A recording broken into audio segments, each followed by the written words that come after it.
ওম নমো ভগবতে বাসুদেবায়। জয় মা লক্ষ্মী।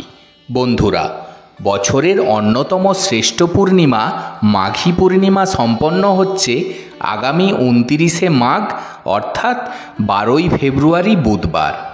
শুধু মাঘ মাস নয়, বছরের একটি অন্যতম গুরুত্বপূর্ণ সর্বশ্রেষ্ঠ দিন হিসাবে গণ্য করা হয় এই মাঘী পূর্ণিমার দিনকে। কারণ বলা হয় এই সময় দেবীরা মর্তলোকে ভ্রমণ করতে আসেন। স্বয়ং শ্রীবিষ্ণুর গঙ্গার জলে এই সময় অবস্থান করেন। তাই অন্যান্য পূর্ণিমা অপেক্ষা এই পূর্ণিমার গুরুত্ব অনেক বেশি। বিশেষ করে হিন্দু ধর্ম, বৌদ্ধ ধর্ম এবং জৈন ধর্মে এই পূর্ণিমাকে অন্যতম শ্রেষ্ঠ পূর্ণিমা হিসাবে গণ্য করা হয়েছে। তাই এই পূর্ণিমায় কিছু কিছু বিষয় পালনের কথা বলা হয়েছে। পাশাপাশি এমন কিছু বিষয় রয়েছে যা এড়িয়ে যাওয়ার কথাও বলা হয়। বন্ধুরা, আজ এই ভিডিওর মাধ্যমে আপনাদের সামনে আলোচনা করব যে আসন্ন এই মাঘী পূর্ণিমা কবে এবং কখন পড়েছে, এই পূর্ণিমার মাহাত্ম্যই বা কী, এই পূর্ণিমার দিন কোন কোন বিষয় পালনের কথা বলা হয় এবং কোন বিষয়গুলি আমাদের অবশ্যই এড়িয়ে যাওয়া প্রয়োজন। আশা করি দর্শক বন্ধুরা এই ভিডিওটি আপনাকে সমৃদ্ধ করবে। নমস্কার দর্শক বন্ধুরা, ধর্ম সাধনা ও ঈশ্বর লাভ এই চ্যানেলে জানাই আপনাদেরকে সুস্বাগতম। ভারতীয় দর্শনশাস্ত্র এবং বিভিন্ন দেবদেবীর পূজা অর্চনা পদ্ধতি এই চ্যানেলের মূল আলোচনার বিষয়বস্তু। বন্ধুরা, সবার প্রথমে আপনাদের জানাবো যে এই বছর অর্থাৎ 1431 বঙ্গাব্দ ইংরেজি 2025 সালে এই মাঘী পূর্ণিমা কবে এবং কখন পড়েছে।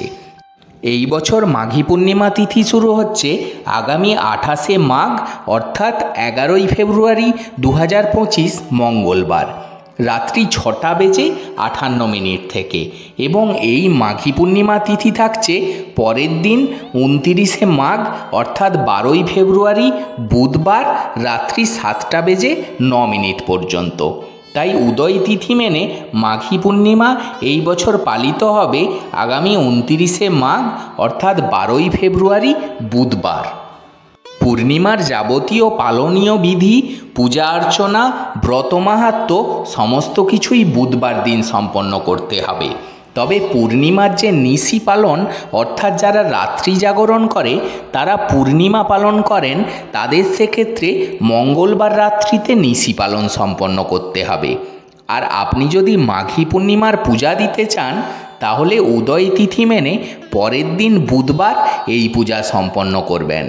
মাঘী পূর্ণিমার একটা অন্যতম গুরুত্বপূর্ণ কাজ বলে বিবেচিত হয় চন্দ্রদেবের উদ্দেশ্যে অর্ঘ্য নিবেদন। চন্দ্রদোষ দূর করার উদ্দেশ্যে এবং মনের প্রশান্তির জন্য এই চন্দ্রদেবের উদ্দেশ্যে অর্ঘ্য নিবেদন করা হয়।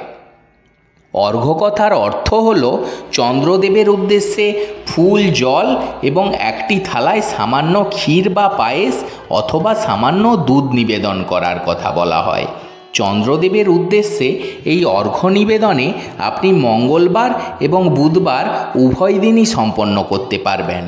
কারণ মঙ্গল ও বুধ উভয় দিনেই সায়ংকালে অর্থাৎ সন্ধেবেলায় পূর্ণিমা তিথি থাকছে। তাই এই দুদিনই চন্দ্রদেবের উদ্দেশ্যে আপনি অর্ঘ্য নিবেদন করতে পারবেন। তবে আপনি যদি মাঘী পূর্ণিমার দিন বাড়িতে সত্যনারায়ণ পূজা করতে চান তাহলে তা অবশ্যই বুধবার সম্পন্ন করা প্রয়োজন। 29শে মাঘ অর্থাৎ 12ই ফেব্রুয়ারি বুধবার সন্ধ্যা 5:27 থেকে রাত্রি 7:03 মধ্যে এই সত্যনারায়ণ ব্রত সম্পন্ন করা প্রয়োজন। আশা করি এই বছরের মাঘী পূর্ণিমার সময়সূচি সম্পর্কে বিস্তারিতভাবে অবগত হয়েছেন।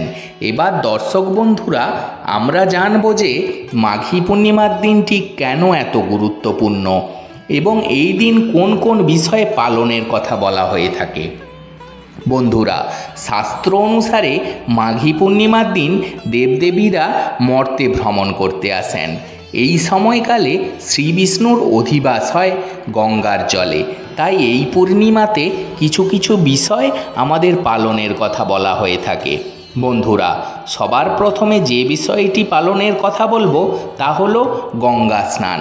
যদি এই দিন গঙ্গা স্নান করা সম্ভব হয় তাহলে সেক্ষেত্রে ব্যক্তি দীর্ঘদিন নীরোগ জীবনযাপন অতিবাহিত করেন এবং তার সমস্ত পাপ দূরীভূত হয়ে ব্যক্তি মোক্ষ লাভ করতে সক্ষম হন। তাই মাঘী পূর্ণিমার দিন ব্রহ্ম মুহূর্তে অথবা সকালবেলায় পারলে গঙ্গা স্নান করে নিন।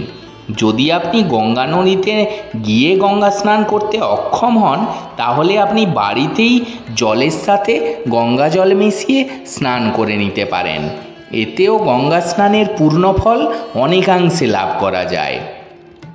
এই গঙ্গা স্নান করার সময় এই দিন ভগবান শ্রী বিষ্ণুর উদ্দেশ্যে এই মন্ত্রটি 3 বার উচ্চারণ করতে হয়। আর মন্ত্রটি হলো ওং নমো নারায়ণ, ওম নমো নারায়ণ, ওম নমো নারায়ণ।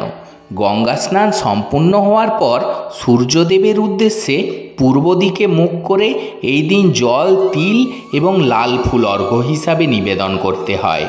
দ্বিতীয় যে বিষয়টির কথা বলবো তা হলো বন্ধুরা, এই দিন ভগবান শ্রী বিষ্ণু বা শ্রীকৃষ্ণ এবং মা লক্ষ্মী পূজার পাশাপাশি চন্দ্রদেবেরও পূজা করা হয়। এই পূজায় ভগবানের উদ্দেশ্যে চরণামৃত, পান, তিল, সুপারি, কুমকুম ফুল, ফল, পঞ্চগব্য, দূর্বা ও তুলসী পাতা ভগবান শ্রী বিষ্ণুর উদ্দেশ্যে অবশ্যই নিবেদন করবেন। তবে লক্ষ্মী দেবীকে তুলসী পাতা নিবেদন করবেন না। আর হ্যাঁ, এই দিন দেবী লক্ষ্মীকে গঙ্গা জলের সাথে মিশ্রি মিশিয়ে যদি ক্ষীর নিবেদন করতে পারেন এবং সেই ক্ষীর পূজা সম্পন্ন হওয়ার পর রাত্রিবেলা চাঁদের সম্মুখে কিছুক্ষণ রেখে দেওয়ার পর সকলের উদ্দেশ্যে যদি বিতরণ করেন তাহলে ঘরে সুখ সমৃদ্ধি সর্বদা বজায় থাকে এবং ব্যক্তির জন্মকুণ্ডলিতে যদি কোনো চন্দ্রদোষ থেকে থাকে সেই দোষ মুক্ত হয়। তৃতীয় যে বিষয়টির কথা বলবো তা হলো বন্ধুরা, এই দিন দান করা অত্যন্ত শুভ বলে গণ্য করা হয়। এই বিশেষ তিথিতে তিল, ঘি, গুড়, লবণ, কম্বল, বস্ত্র, শস্য বা যদি কোনো খাবার কোনো দুস্থ মানুষ, পশু পাখি অথবা কোনো সাধুসন্ত বা বাচ্চাকে দান করতে পারেন তাহলে সেটি অত্যন্ত শুভ বলে গণ্য করা হয়। এতে পুণ্য প্রাপ্তি হয়। এই দিন আপনি আপনার সামর্থ্য অনুযায়ী অসহায় এবং গরিব মানুষদের দান করার চেষ্টা করুন। বাড়িতে যদি কোনো ভিক্ষুক আসে তাকে কখনোই খালি হাতে ফিরিয়ে দেবেন না। বন্ধুরা, এই মাঘে পূর্ণিমার দিন অবশ্যই বাড়িতে লক্ষ্মীনারায়ণের পূজা সম্পন্ন করুন।